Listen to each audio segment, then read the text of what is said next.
જો રિપબ્લિકન પાર્ટીની મિડટર્મમાં ભૂંડી હાર થાય તો પણ માસ ડિપોર્ટેશનનો ધમધમાટ ચાલુ જ રહેવાનો છે, કારણ કે ટ્રમ્પની બાકી બચેલી ટર્મ દરમિયાન ઇમિગ્રેશન એન્ફોર્સમેન્ટ અને માસ ડિપોર્ટેશનને ચાલુ રાખવા $70 બિલિયન ઇમિગ્રેશન બિલને સેનેટ રિપબ્લિકન્સે મંજૂરી આપી દીધી છે. નવેમ્બરમાં થનારા મિડટર્મ ઇલેક્શન પહેલા જ આ બિલ પાસ કરાવેલીને ટ્રમ્પે એ સુનિશ્ચિત કરી લીધું છે કે જો ઇલેક્શનમાં રિપબ્લિકન્સનું પ્રદર્શન નબળું રહે તો પણ ઇમિગ્રેશન એન્ફોર્સમેન્ટને કશો જ ફરક નહીં પડે. આ બિલનો ડેમોક્રેટ્સ વિરોધ કરી રહ્યા હતા. એક રિપબ્લિકન સેનેટરે પણ તેની વિરુદ્ધમાં મત આપ્યો હતો. શુક્રવારે વહેલી સવારે થયેલા વોટિંગમાં આ બિલની તરફેણમાં 52 જ્યારે વિરુદ્ધમાં 47 વોટ્સ પડ્યા હતા. આ બાબતને ટ્રમ્પની મોટી જીત તરીકે પણ જોવામાં આવી રહી છે, કારણ કે $70 બિલિયન બજેટ મંજૂર થઈ જતા હવે શટડાઉન જેવી સ્થિતિમાં પણ ઇમિગ્રેશન એન્ફોર્સમેન્ટમાં કોઈ ફરક નહીં પડે અને મિડટર્મ બાદ પણ તેઓ પોતાનો આક્રમક ઇમિગ્રેશન એજન્ડા આગળ ધપાવી શકશે. ડોનાલ્ડ ટ્રમ્પ સામે હાલ અમેરિકાની પબ્લિકમાં પણ ખાસી નારાજગી જોવા મળી રહી છે અને તેમનું અપ્રુવલ રેટિંગ પણ નીચે જઈ રહ્યું છે. તેવામાં મિડટર્મ ઇલેક્શન બાદ ટ્રમ્પના તેવર ઢીલા પડી જશે અને માસ ડિપોર્ટેશનનું પણ ફીડલું વળી જશે તેવો ગણગણાટ થઈ રહ્યો હતો. પણ સેનેટે $70 બિલિયન ઇમિગ્રેશન બિલ મંજૂર કરી દેતા હવે ટ્રમ્પ વધુ આક્રમકતાથી ઇલીગલ ઇમિગ્રન્ટ સામે કાર્યવાહી કરી શકે છે.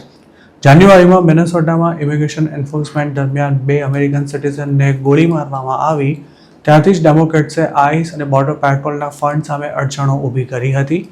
પણ હવે આ બંને એજન્સીનો 2.5 વર્ષનો ખર્ચો નીકળી જાય તેટલી રકમનું બિલ પાસ થઈ ગયું છે.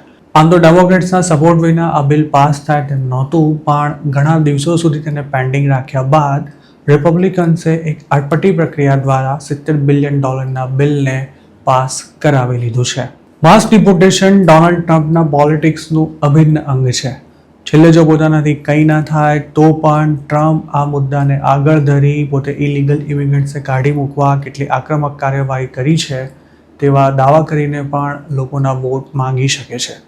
ટ્રમ્પનું અપ્રુવલ રેટિંગ ભલે ઘટી રહ્યું હોય પણ મેજોરિટી રિપબ્લિકન વોટર્સ માસ ડિપોર્ટેશનના મામલે હજુ પણ ટ્રમ્પને સપોર્ટ કરી જ રહ્યા છે.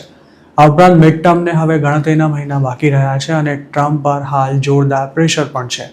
ઇરાન વોરને કારણે અમેરિકામાં મોંઘવારીએ માજા મૂકી છે અને દેશની ઇકોનોમીનું પરફોર્મન્સ પણ નબળું પડ્યું હોવાથી લોકોમાં તેને લઈને ખાસી ચિંતા થઈ રહી છે. આ બધા પ્રશ્નો વચ્ચે જો નવેમ્બર 2026માં થનારી ચૂંટણીમાં ટ્રમ્પની પાર્ટીનું પ્રદર્શન ધાર્યા કરતાં નબળું રહ્યું હોત તો તેમના માટે માસ ડિપોર્ટેશનને ધમધમતું રાખવું પણ ઘણું જ મુશ્કેલ બની જાય તેમ હતું. કારણ કે સેનેટમાં જો રિપબ્લિકન્સે મેજોરિટી ગુમાવી દીધી હોત તો તેને લીધે કોઈ પણ બિલ પાસ કરાવવું ટ્રમ્પ માટે લગભગ અશક્ય બની ગયું હોત. આ જ કારણોસર કોઈ સ્ટેટસ વિના યુએસમાં રહેતા લોકો એવા વહેમમાં હતા કે મિડટર્મ્સ પછી માસ ડિપોર્ટેશન ઢીલું પડી જશે, કારણ કે ટ્રમ્પનો પાવર પહેલાં જેવો નહીં રહે. જોકે હવે ટ્રમ્પના મિશન માસ ડિપોર્ટેશનમાં પૈસાની કોઈ તંગી ઊભી નહીં થાય, કારણ કે આઈસને $70 બિલિયન મળી જવાના છે.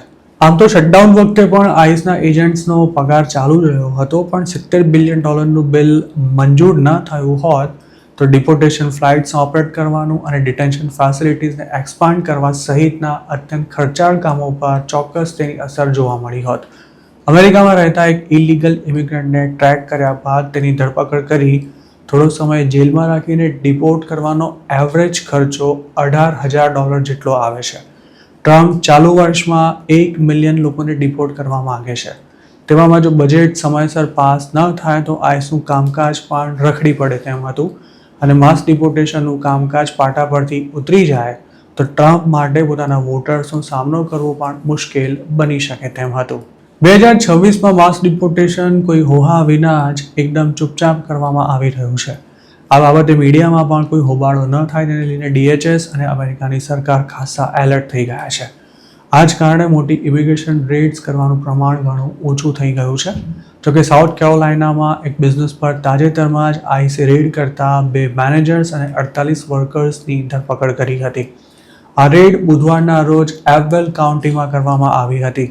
આ તમામ લોકો લેટિનોઝ હતા અને મોટાભાગના લોકો પર ફેક ડોક્યુમેન્ટ્સ બનાવવાનો આરોપ લગાવાયો હતો. અમેરિકામાં ઘણા લેટિનોઝ ફેક ગ્રીન કાર્ડ કે પછી સોશિયલ સિક્યોરિટી નંબર પર કામ કરતા હોય છે. પણ હવે આવા લોકોને ક્રિમિનલ ગણાવી તેમની સામે કાર્યવાહી કરવામાં આવી રહી છે.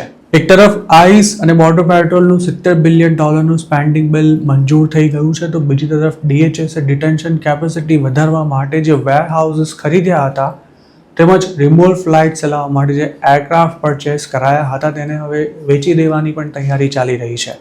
NBC ન્યૂઝના એક રિપોર્ટ અનુસાર આ વેરહાઉસ અને એરક્રાફ્ટ્સ 2026ની શરૂઆતમાં જ ખરીદવામાં આવ્યા હતા અને ત્યારે DHSની કમાન ક્રિસ્ટી નોમના હાથમાં હતી.